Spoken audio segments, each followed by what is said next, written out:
Hey guys, welcome back to our channel. In this video, we're gonna discuss how just how we had a blessed birth experience. All the way from the moment that my water broke. Okay, time out. Okay, sorry about that. We have to feed baby too. But so we're gonna be talking about my birth experience all the way from the moment that my water broke until basically the moment that we got back home. Like overall, I feel like it was a beautiful experience. What about you? Yeah, it was good, stress free. Baby, you're making me laugh.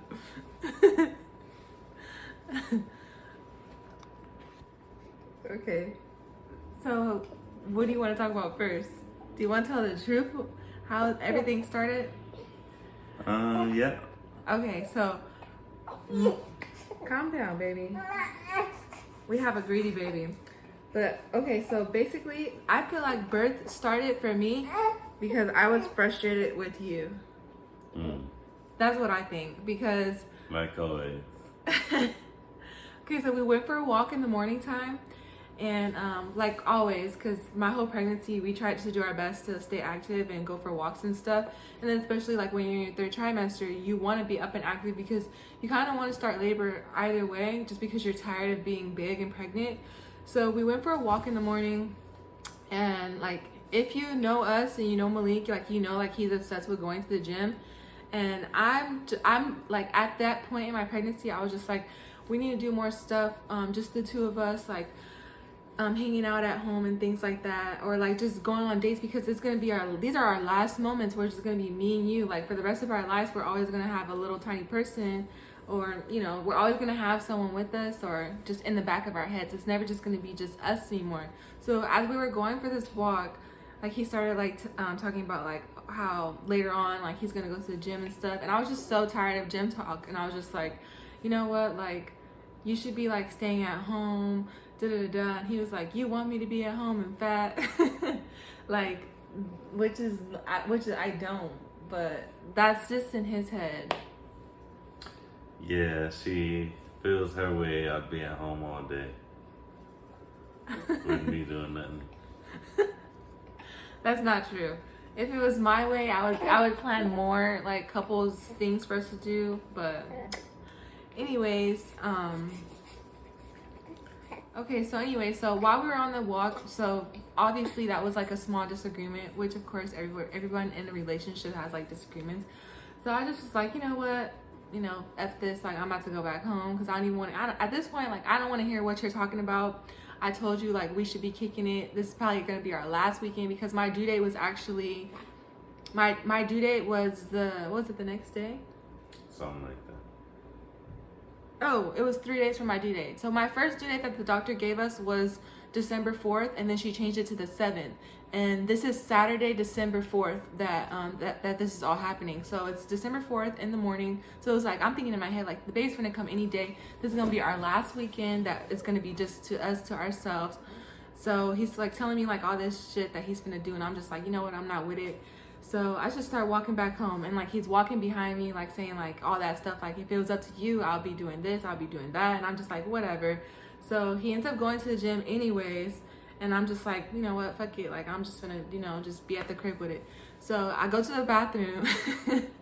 I'm using the bathroom, and I'm like getting up from the toilet, you know, like wiping myself, and then like as I'm walking back to the room, I feel like myself like moist down there, and I'm like, what is this? So I go back to the bathroom. I'm like, I'm for sure like I wiped, but it was only like a little bit. It wasn't like in movies, like you know when they say like your water breaks and like your water breaks and there's like water everywhere. Like it wasn't like that. It was just like water trickling down. So then okay, sorry about that. Charlie was acting up again. It's about to be her bedtime. But okay, so where was I at? Okay, so he goes to the gym anyways, and then 30 minutes go by. Like I said, I go to the bathroom, and then like some water starts like coming out.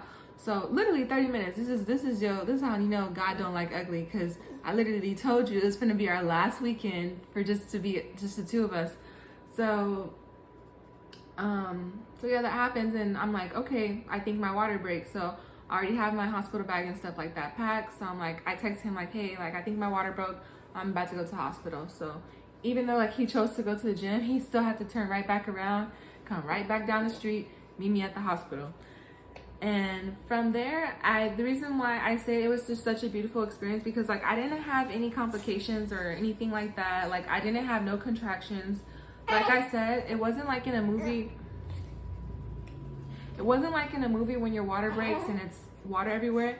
That did actually happen when we got to the hospital, but that was probably like about an hour and a half later, when they had me like change into hospital gown because when you first get to the hospital, you have to like check in and labor and delivery and stuff, and like there's other women there, of course, that are in labor, so you're having to wait to get a room and stuff. So before like I got like let back and they gave me like a gown and stuff, I just was having like little trickle water. But then when I went to the bathroom, it was at the moment when I was undressing and I went down to pick up my stuff and put it into a bag, my clothes, and put them into a bag. Like that's when my water just went everywhere all over the floor, and I was like, oh my gosh. So I tried to clean up the water on the ground, and every single time I would bend over, more water would come out. It was just like so much water. Like I was like, okay, I know for sure my water broke. So then, do you have any input that you want to input about the story so far? Yeah. No, Am I missing anything? you're not missing nothing. I am missing one thing because he told me when he was on the way to the hospital, he's like, do you want anything or do you want me to stop and get you anything? Because at this point, I don't even think I had breakfast yet. But I was like, yeah, I want some Starbucks. So he got me a Starbucks drink. But when he brought it to me, it was like white. And I was like, is this caffeine free? He's like, yeah, don't judge me. Like, I didn't eat the coffee. I did need it. But, so yeah. So then at that point, the doctor confirms, like, because they have to confirm, like, you can't just show up at the hospital and say, like, my water broke. They have to actually confirm. So, like, go in there, even though, like, there's water everywhere. So she was like, yep, your water definitely broke. So then they get me a room, and then at that point, then they bring him back because at first, like, they make the dads and just like whoever is your support person wait they wait in like a lobby. So then they got us our room, and I didn't have any contractions for like 10 hours. They just had me like on IV, and then I wasn't having any contractions even though my water broke. So they gave me this medicine. I forgot what it's called. It wasn't Pitocin. Because I remember after I had her, the doctor was like, you did this without Pitocin. They didn't give me Pitocin until after I had her, but I forget what it's called, but it's like, it was just a tiny little pill that started the contractions hours after my water broke. And let me tell you, when them contractions started, okay, so the whole time I was like, I could probably do a natural birth, right, babe? Mm-hmm. He wanted to have a natural birth so bad because like all the benefits and stuff from it. And I was like, yeah, I could probably do it. My sister had just had a baby a couple months prior, and I watched all these natural birthing videos and all this stuff my whole pregnancy. And I thought I could do it until the contractions started. Let me tell you, it was not pretty at all. Like I was doing so good too. They were like, since I wasn't having any contractions, they were like, you're not in active labor, so you can still eat. So like he went to Popeyes, he got me some food and everything, and I was just like, yes, like this is like just the most beautiful labor. Like I'm watching TV, eating Popeyes and everything. So when I started having them contractions after they gave me that little pill, I threw up too. So I threw up all that Popeyes. Hold on one moment.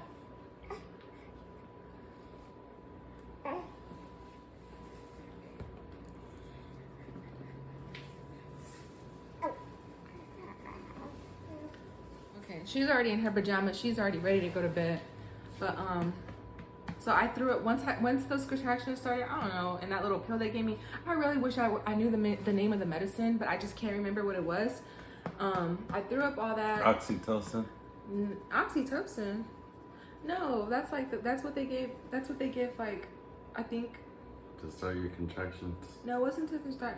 It wasn't that. Mm-hmm. It was something else. He might be right, guys, but I don't think it was that. That was the hormone that they were giving it. They gave me that. That's not the name of the medicine, but that's the hormone. They gave me that at some point, but I don't know if that was the medicine that they actually gave me to start my contractions, because it was just taking forever to get her started. But what's I gonna say? Okay, so once my label started, like I was saying, It was no joke.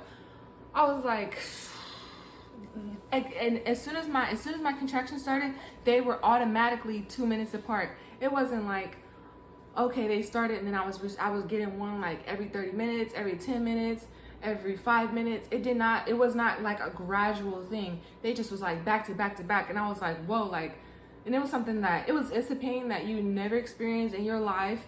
You can literally feel your body opening from the inside. Like, it's kind of indescribable, and it, like when my mind tries to think back and describe how it feels, like I kind of feel like my brain just kind of blocked out that memory, because it was just an incredible like pain that I mean, and I don't mean to scare anyone. I'm just speaking from experience. I'm not a person that tolerates pain very well. I don't endure anything very well when it comes to my body. It could be like even running or, you know, anything physically. I'm not the type of person that's gonna endure it or have a pain tolerance for it. So I was like, I can't do this. So they gave me the medicine that makes you dizzy, or they give you the medicine that makes you sleepy in between contractions. But that wasn't too helpful. Like, it felt so good. Like, when they first gave it to me, I was like, oh my gosh, I felt like I was on cloud 9. But then, so you would go to sleep. But since my contractions were already every 2 minutes apart, so I would go to sleep, then I would wake up and then be in excruciating pain, then go back to sleep, then be in excruciating pain. It was like, what is it called? Like when something bad just keeps happening? Reoccurring, but it was like a broken record, like, or no. I don't know what I'm trying to say, but it was basically like the same thing was just happening over and over again. I was just like, well, this is not. Yeah, it was just like it was helpful. It made me feel good when I was asleep, but I would only be asleep for 2 minutes and then wake back up. And so I was just like, all right. I was like, the nurse was like, let me know when you're ready for the epidural. At first, I kind of felt like she was trying to convince me not to get it. And I was like, I knew that at a certain point they would cut it off. So if you get to a certain centimeter, they was gonna cut it off. So she was like, all right, we'll give you the epidural. And then she was like, the anesthesiologist has 2 C-sections that he needs to do. Then he'll come over to you. So let me tell you, when the anesthesiologist walked into the room, I could hardly get up off the bed. I was in so much pain, because they don't make you get off the bed, but they make you like sit on the side of the bed and like curl your back, and so that way he can give you the shot in like in the right spot in your spine. But I could barely move, like, man. So, but once he gave me the epidural, I was in heaven. They had already gave me the medicine that made me sleepy. So once they gave me the epidural, I just felt like just relieved, and I felt like you was asleep. Yep, sleepy like I am now. And that's not cute to say, because I was going through hell. But like I say, it was still just such a beautiful experience. I just feel like blessed, because like I wasn't in active labor. I wasn't having contractions for too long before I decided, you know, I was gonna go the painless route, because I was not playing. I was in the bathroom too. I was like, I need to go to the bathroom just before they gave me the epidural. And I was in the bathroom just thinking like, there's no way. Like, I was in the bathroom and just trying to breathe through each contraction, and I just could not do it. So after that, they gave me the epidural probably like, I didn't even give you guys a timeline of how everything was happening. So we went for that walk probably like at 10:30 in the morning on her first expected due date, which was December 4th. We went for a walk in the morning at like around 10:30. My water broke at around 11:30 at home. We got checked into the room around probably 1:30 or 1 o'clock p.m. in the day. And then I didn't have contractions until they gave me that medicine to probably like 9 p.m. So then at that point I didn't get the epidural till probably 11 p.m. So from 11 p.m.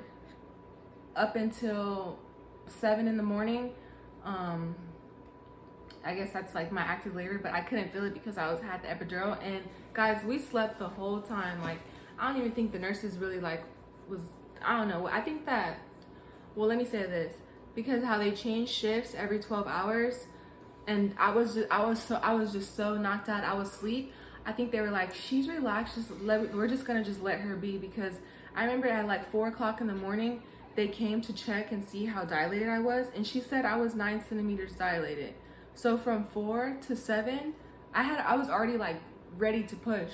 And my mom had called me because I had told her like I was gonna get the epidural, but then like I said, we had knocked out for hours, so she had no idea what was going on. So she called me at like 7 in the morning. She was like, "Hey, like what's going on?"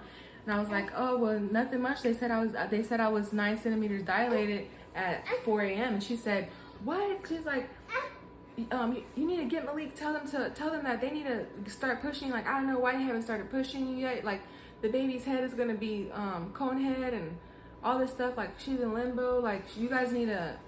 They're being lazy, basically. She's saying like the nurses are being lazy because they're gonna have a shift change. Like, they didn't want to get me to start pushing yet. Who knows? I don't know for sure. But at that point, I was thinking like, yeah, I'm ready to push too. Cause, like I said, we would sleep all night, but I could hear, like, I would wake up from my sleep. I would hear like other women down the hall like pushing or like screaming, and then like I would hear their baby cry. Then I would hear another woman screaming. Then I would start hearing their baby cry. So all night I was hearing people deliver, and I was just thinking like, when is it gonna be my turn? But I was at that point I was just feeling like, well, I don't feel the contractions. Like, I'm just chilling. I'm just gonna lay here. But then my mom brought it to my attention like the baby is like sitting right there ready to come out. Like, that's not good for her to be sitting right there for so long, 3 hours, like just sitting. And so they came back and they checked and they said like, oh, this is what happened. My mom told me to tell them that I need to go poop. Even though I have the epidural, like, I can't feel anything. Like, they say you can't feel anything below your waist. I couldn't feel anything below my boobs. Like, my stomach was numb too. So I'm trying to get him to wake up. He's sleeping so damn good, and I'm just thinking like, what's wrong with you? Like I'm in labor. Like, wake up. But I was asleep too, so I mean, I can't really blame him. But like, I was trying to wake him up, and he would not wake up because when you have the epidural, you cannot stand up out the bed because you're fully numb. Like, you can't even move your toe. Like, I was that numb. So I'm calling him. I'm trying to wake him up. I'm like, Malik, wake up. And he's not budging. And at this point, they're no longer letting me eat because I'm in active labor, but they gave me ice chips. So like, I take the cup of ice chips and I start taking them out, like throwing them at him to get him to wake up because he's on the other side of the room, not next to me. And okay, so like I was saying, he's on the other side of the room. I'm on the epidural. I can't get out of bed. My body is numb, and he's not responding to my sound. To my voice. Like, he's acting like he has selective hearing in his sleep. So I take my ice chips and I start throwing it at him. I'm like, Malik, babe, wake up. And finally, like, he wakes up, and I tell him like, go get the nurse. Like, I tell him like, my mom told me to tell them like I need to go poop. So he went to go get the nurse, and like they came and like she's checking me, like the nurse is checking me to see like how far along I am. Like she don't already know. Like, girl, you know I was 9 centimeters at 4 in the morning. It's 7 o'clock now. I'm ready to go. But the thing is, they have a shift change at like 7:30. So yeah, so every 12 hours at 7:30 a.m. and 7:30 p.m. they have a shift change. So this is 7 a.m. like I said. My mom's like, tell them that you need to go poop, and they're gonna get everybody in there. So the nurse comes in and checks me. She's like, okay, you're ready to go. They start bringing in like all these tables and stuff. They're like, we're calling the doctor now. She said she's 5 minutes away from the hospital. So within 15 minutes, everyone's in the room. The doctor's like, are you guys ready? Are you ready to push? Like, we're about to do this. They put the little apron on my head, and start pushing. And like I said, I couldn't feel anything, which was a blessing because like I said, all night I could hear women screaming. It's not pretty. It's like, that's not what you want to hear when you know that it's about to be your turn. So when they're like, and I was thinking too, I remember before they said when they said it's time to start pushing, I remember I like touched my private parts and like I just touched like my thighs. I touched everything to see like, am I gonna feel this or not? Am I gonna feel a little bit? Because even though I felt numb, I was thinking like maybe when I start pushing, I'm gonna feel something, and I didn't feel nothing. So we pushed. What do you think, for like 15 or 20 or 10 to 15 minutes? How long? It was quick, like 15 minutes. That's not quick, but I mean, for some people it's quick, but I hear some people push one time and the baby's out. But okay, it was like 15 minutes because the thing is, like, the doctor kept having us take breaks because they'd only let me push. Hold on, she's so greedy.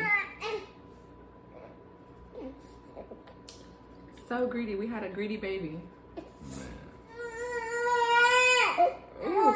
I have the sweetest doctor, by the way, too. This was also a blessing. Part that I forgot to mention is my OB that I was actually assigned to for all the months of being pregnant. She didn't do deliveries. She's an older woman, and she's just at a point in her career where she doesn't do deliveries. So I had all my appointments with her, but she let me know, like, you know, when it's time to deliver, you're gonna be with our other doctor or whoever is on call at the hospital. So when I got to the hospital, it was a weekend. The other doctor, she that was at that's unimportant. Let me just tell you, I got a doctor that was on call. She was a sweet little older lady, and when I first checked in the prior day in the morning, she was there. She said, "I'm gonna be on call for 24 hours," and I was thinking, I hope that I give birth within 24 hours because I really want to keep her. I just liked her whole aura. She just was like sweet. Like I could just feel her spirit was sweet. Like, don't you think so? Yeah, she was a nice old lady. She made sure I didn't rip either. That's the good part. We gonna get to that. So we get to pushing. Well, she's like, "Okay, we're about to push."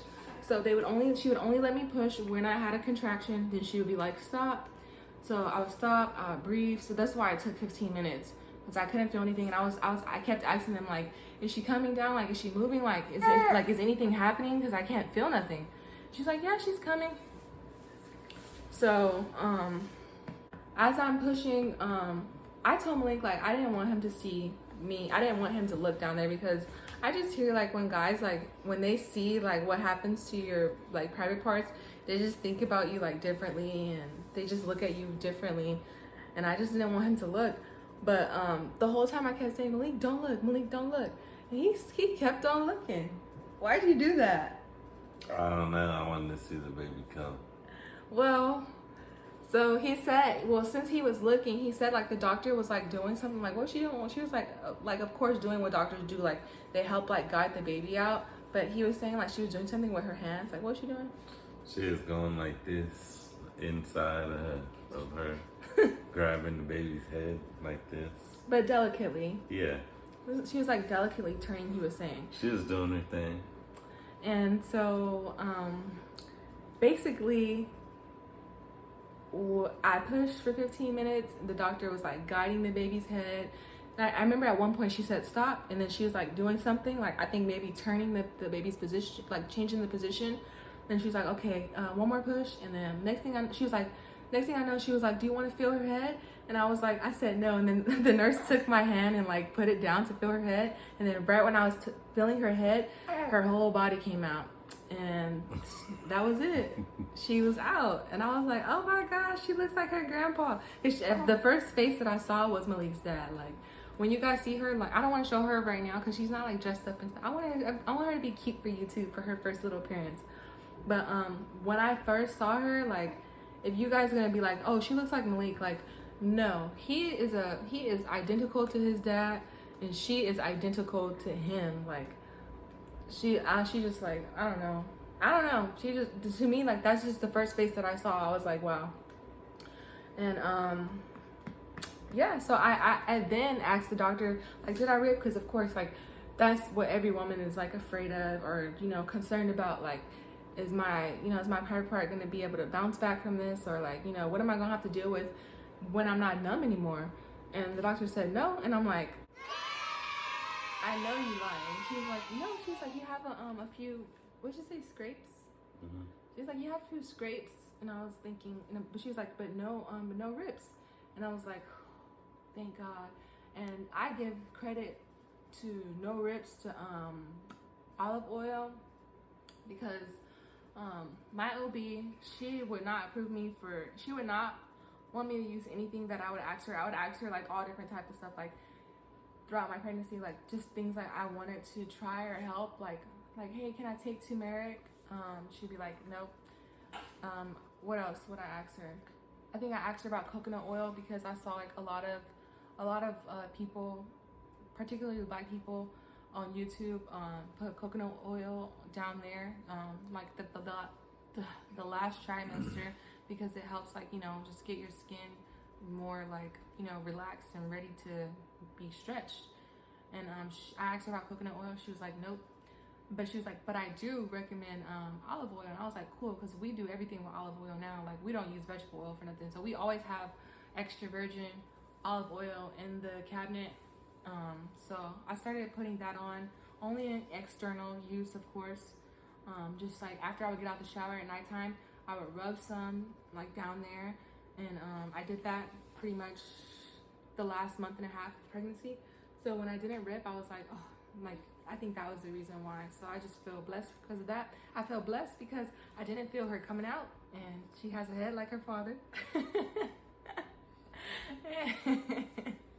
And I feel blessed because I didn't feel anything. I didn't rip. It was just an awesome experience. Even though it was just the two of us, we didn't have neither one of our parents there. You know, it just, everything went smoothly. We had a beautiful doctor that, you know, made sure everything went well for us. All of the nurses that we had were pretty nice. I don't know why for each shift they had 2 nurses. And I asked them too, I was like, are you guys training like the other nurse? And she was like, no, we just had 2 nurses for each shift. Like, and they would come in the room together too. It wasn't like one was busy doing something else with a different patient, then the other one would come in and like change out stuff. Like, they would both come in together. So I was like, well, this is pretty cool. So total, we had 4 nurses for the labor part. And then moving along, after labor and delivery, they move you to postpartum care, like a postpartum care room, a different room. And we were there for days. We were there for 4 days, but not because of baby. She was fully healthy. She was a big baby. She was born 8 pounds, 1 ounce, 21 inches. But we were there because I don't know if it was from her or I don't know what it's from, but throughout my pregnancy, only 4 times I vomited blood. So, and then while I was pregnant, they couldn't go in and do an endoscopy and figure out why I was bleeding, because I was already too far along when the problem was like, when the issue like occurred. Like, so they couldn't put the camera in my throat to figure out what was going on until after I had her. But they wouldn't even have done it then at the hospital had not I had thrown up blood. So the day after she was like, everything was, we were in a daze and we were just in love and we were just new parents. And then the day that we were about to go home, I just threw up blood randomly, like breakfast time. And the nurse was in the room when it happened. So it wasn't like something I could be like, you know, just let it like, you know, be, or just not talk about it. Like, the nurse was like there to witness it. So she was like, okay, we gotta see what's up with that, of course. Look, baby.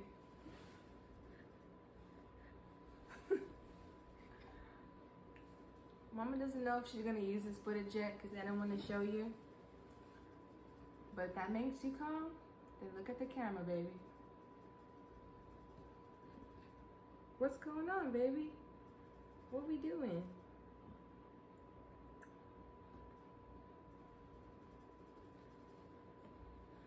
Okay, well, since she wants to be a part of the video so bad, we'll just let her be a part of the video. So yeah, so we're about to be discharged. No, Malik heard them. What would they say? Yeah, they were talking about her, saying that she can't go. He was in a different room. Well, he told me, he was like, they were getting my discharge papers ready. And then another nurse came and told the other nurse, like, you know, she just vomited blood, right? And then they're like, oh, so basically they did the utmost. They just went into full blown. So at this point, it changed from like, hey, we're about to go home, to here goes some more stuff that I gotta do. So on top of already having a little tiny newborn, I had to do all type of crazy stuff, which was, to me, it was crazy because like, I'm a food person. They put me on a clear liquid diet.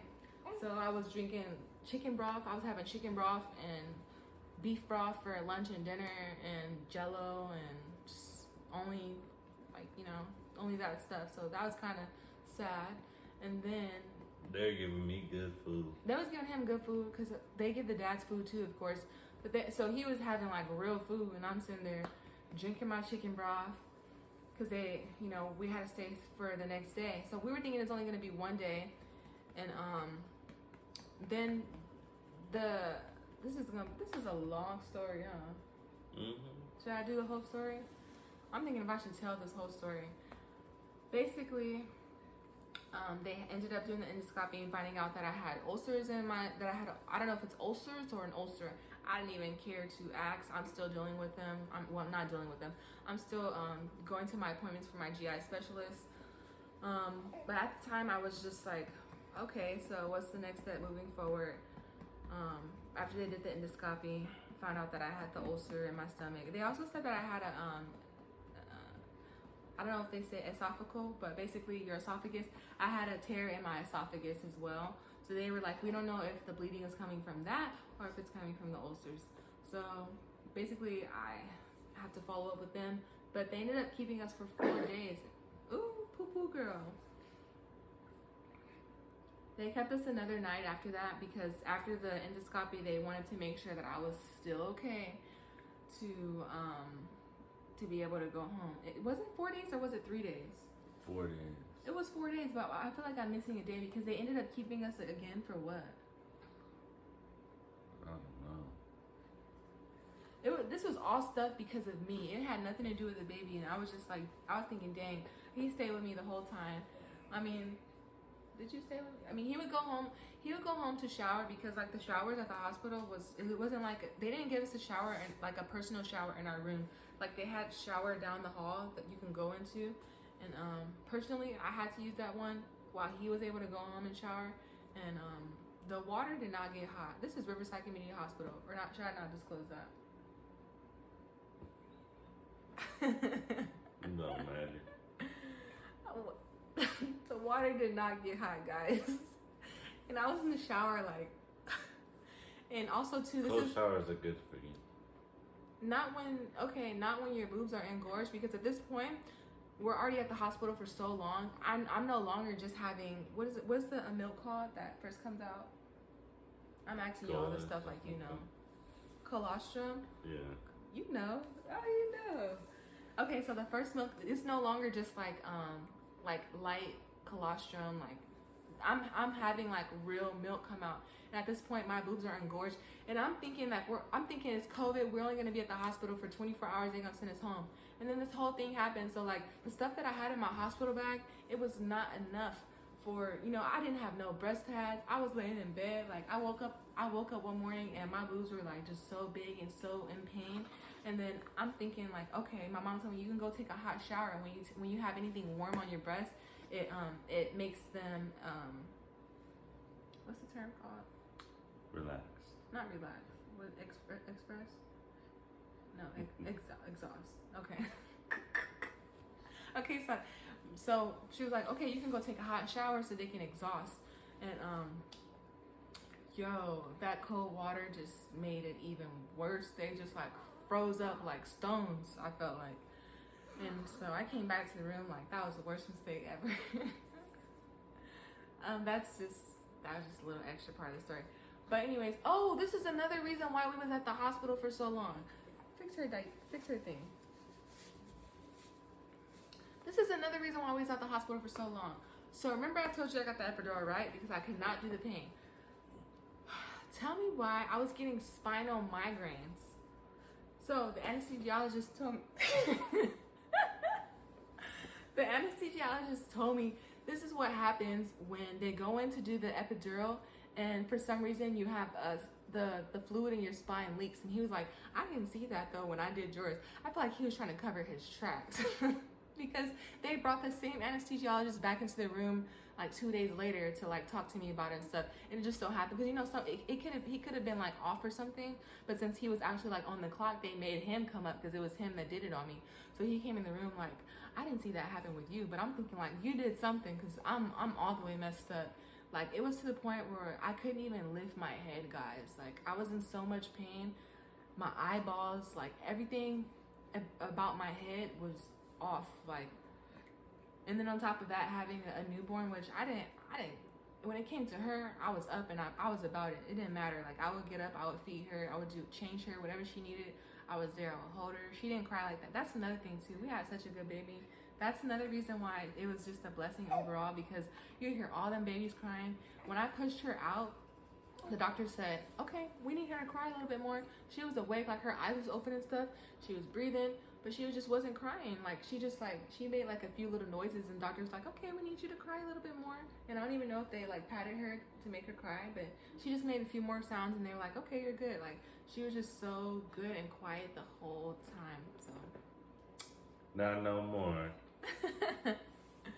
But back to the spinal migraines, man, it was just like, Google it, because if I start explaining it to you guys, I'm be sitting here talking for another 30 minutes about that experience in itself. But anyways, we was there for so long because they were thinking I was gonna need a spinal patch where they go back in like they're doing a epidural all over again, and they take blood from me, and then they put the blood into my spine to patch up where there's missing fluid at in my spine to make the headaches go away. But the anesthesiologist convinced me, like, just give it a couple days and just drink a lot of fluids, and that should fill up the missing, that should fill up whatever you're missing.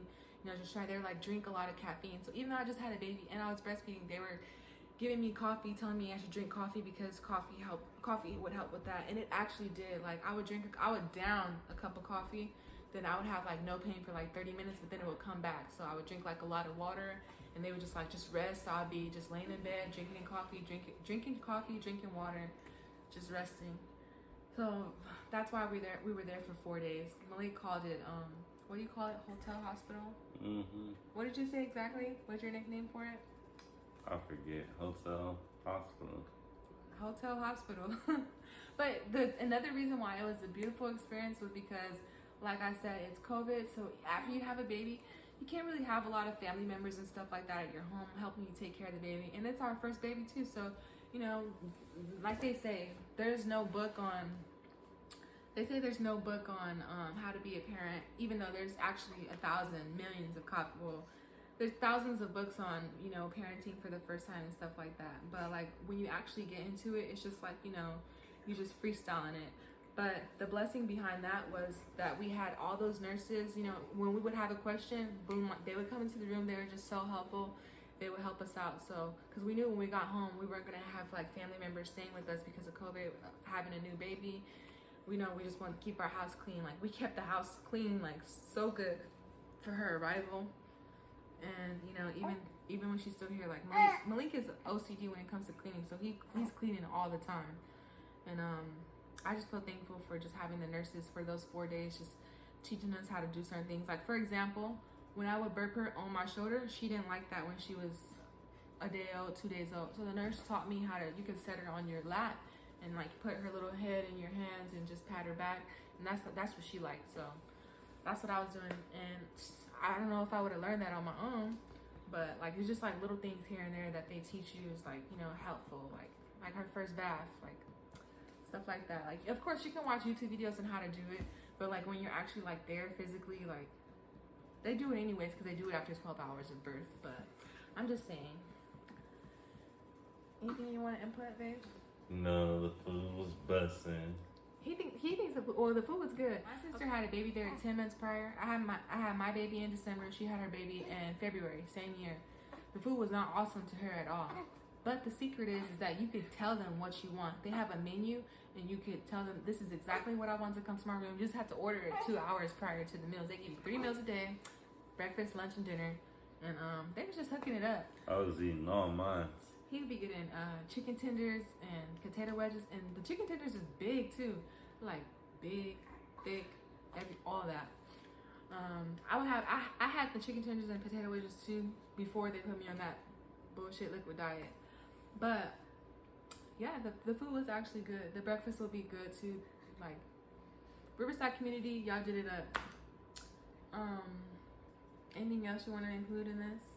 No. After everything was said and done, they finally cleared us to go home, and Malik went to go get the car, and me and baby came down in our little wheelchair, and it just felt so good to be able to put her in the car seat. She's already trying to talk, guys. She's barely 1 month old today. I took my time to, just relax. And I've been taking this time to just relax and figure out, getting back into the groove of things. Because, of course, like, when you have a baby, like, you have to, like, completely change your schedule, and you know, time just completely just changes because you wake up in the morning, and it's not like you can just wake up in the morning and go brush your teeth. You're waking up to your baby being your alarm clock, like saying like, hey, I need to eat. So until she gets ready, being hungry and needing her diaper change and all this stuff, then you can be like, okay, now I can go brush my teeth. So I just been taking my time figuring out my schedule with her.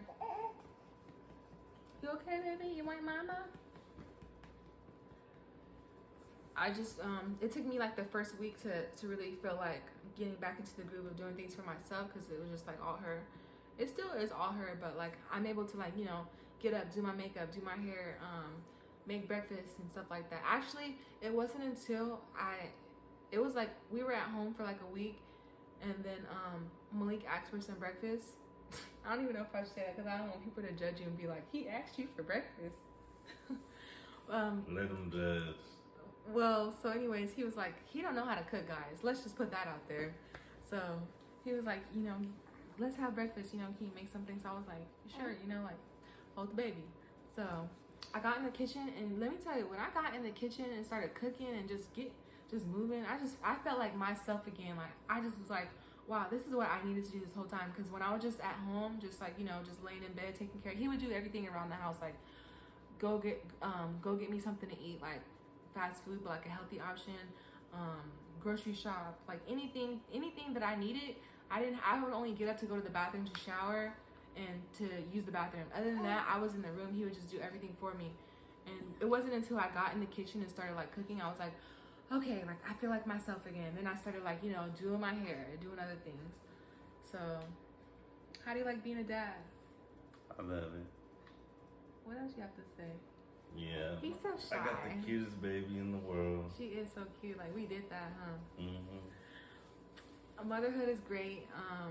It's everything that they tell you guys. Like, your whole world changes. You know, it's like you look at them and it's like there's nothing that you wouldn't do for your baby. Like, I think that we're gonna be great parents. I think we make a great team because, like I said, like, he does everything for us.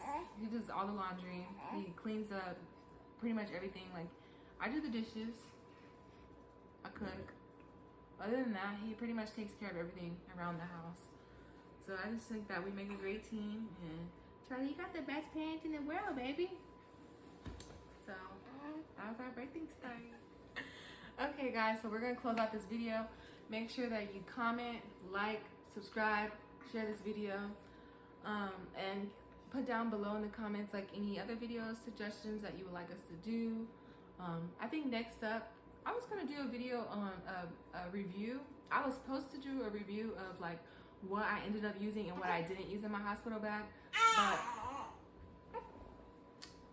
I think that I'll just get into other things. Next up, we're gonna do a couples Q&A. So I'm gonna go based off my Instagram questions that you guys have in regards to our relationship, or just any questions about couples period, and we're gonna do that next.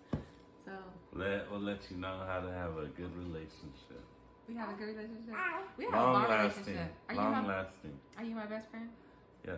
Oh, we just celebrated our 6-year anniversary, guys. Thanks for watching this video. Okay, like, comment, subscribe.